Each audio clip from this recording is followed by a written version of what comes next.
Nolan is a special type of filmmaker. He makes good movies, don't get me wrong, but Oppenheimer, his masterpiece, has, I think, gave him what he thought to be leverage to capitalize on a trait that we have seen in nearly every film that he has made. Nolan's drive to make his mark on filmmaking, like the legends of old, has filled him with a level of hubris to make things his, and that has finally caught up to him. Oppenheimer is a movie telling a story as accurately as it can be, but with the air of secrecy and lies around the foundations of the atom bomb story, he was able to take creative liberties, pissing off the family of Oppenheimer but making an objectively engaging movie, unless you're Logan Paul. However, Nolan's constant need to make something his has always been prevalent. His Batman trilogy is the perfect example of this. With the exception of Batman Begins, and even then, not really, he has always made films that are good or okay movies, but not actually adapting what makes the character of Batman unique and interesting to watch, which is why when someone makes a good film and a good Batman film, he gets unseated immediately as the favorite Batman adaptation, because The Dark Knight is a crime thriller telling its own story with the Batman characters loosely adapted to serve as set dressing so normal people can delude themselves into thinking they're not watching a Batman story. And now we're at the Odyssey, something that exemplifies this trait in Nolan, but to a degree that you can't really ignore anymore. I think Nolan was obsessed with telling his version of the Odyssey, taking these ancient characters and making them his. I think that with Batman it's fine because Batman is so malleable that even if one iteration isn't true to the character, but is just enough to be considered a decent rendition of one, then it's fine because we'll get another Batman movie soon enough. But more importantly, everyone knows who Batman is, what his ideals are, and the degree that you do isn't really relevant when he's in media for so long that you have a catalog of games, movies, comic books, and TV shows to show you what you might not know about him or show you something you've never seen before. What makes Batman even more unique than that when it comes to changing things about him is that Batman isn't attributed to one author, and that's why no one cares if someone touches him. But I think that the level of arrogance to change one of the most popular pieces of literature in the human species has ever created and told across the world is unstomachable to me. Just so that you can tell a very different theme with the same characters and events, adding in modern politics where it didn't exist, and adding in your own flavor of set dressing is insulting to those that saw he was going to make the Odyssey, assumed it was going to be faithful, and read the book that this film would be based off of, and was hyped to see that adapted. The book is so much better than this film, but implicit in the idea that you would change the story is that you thought that what you wanted to tell is better than what's found in the source material, and this movie is just not that. I do not think the simple theme of someone being regretful after years of service is better than the multitude of themes and lessons learned from his journey in the Odyssey epic that can be attributed to everyday life. And the idea that Nolan believed what he wanted to tell would have been is just bullshit to me. Nolan will be autistic about having the music be accurate to the time period, but will have costumes that look absolutely goofy as fuck in the film just because it further separates the original with his stylization of what he wanted Odyssey to be and what he thought his Odyssey means. The costumes don't bother me in particular because I understand why they exist and what he was trying to do, but the meaning behind the costume changes is what I have an issue with. In a different context, I'd accept adding stylization onto a film just so modern audiences don't get bored, even if I find the idea insulting too. But the implications of why this film was made cannot be ignored. Had he just told his own story with the same impressive visuals found in this film, then there would be nothing to complain about. But him naming this absolutely garbage movie compared to the original after the most popular piece of literature in the world is insulting to me. Then the cast going on interviews around the world trying to sell why the syntax is different in a story told thousands of years ago is also insulting. Saying that the modern language can't capture the essence of a story that's been told and fucking retold for 3,000 years is just like absolutely stupid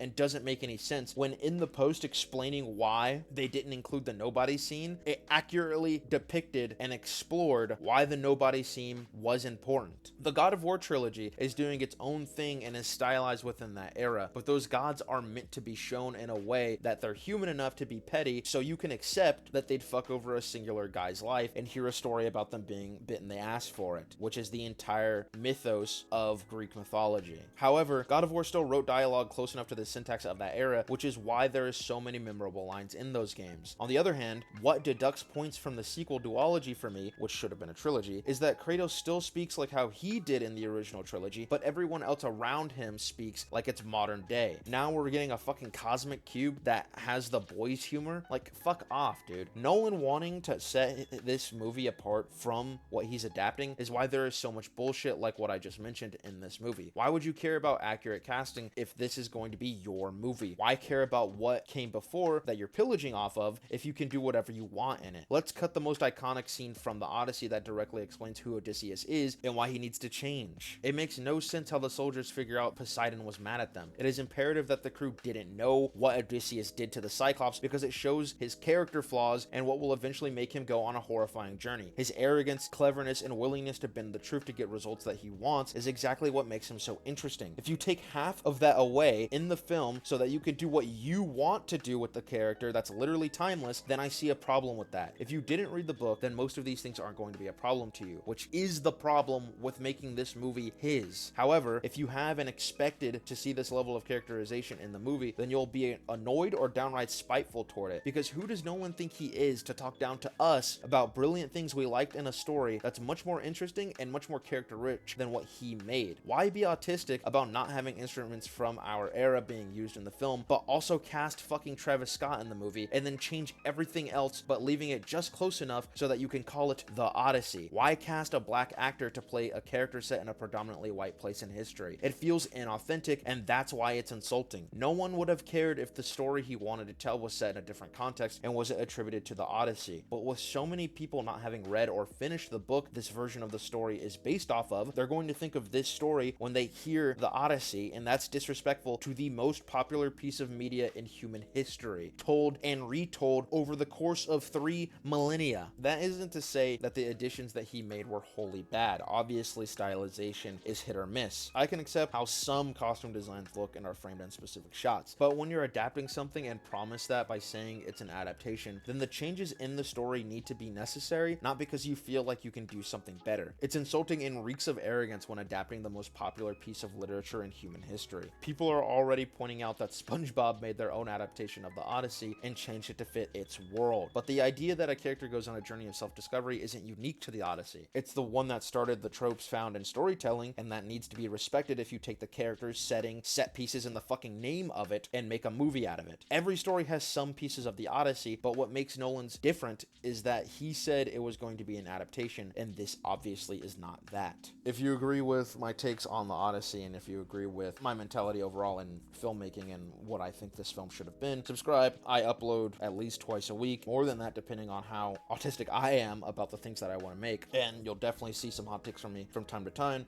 but generally I think my opinions are pretty sound whenever it comes to my arguments. Have a good day.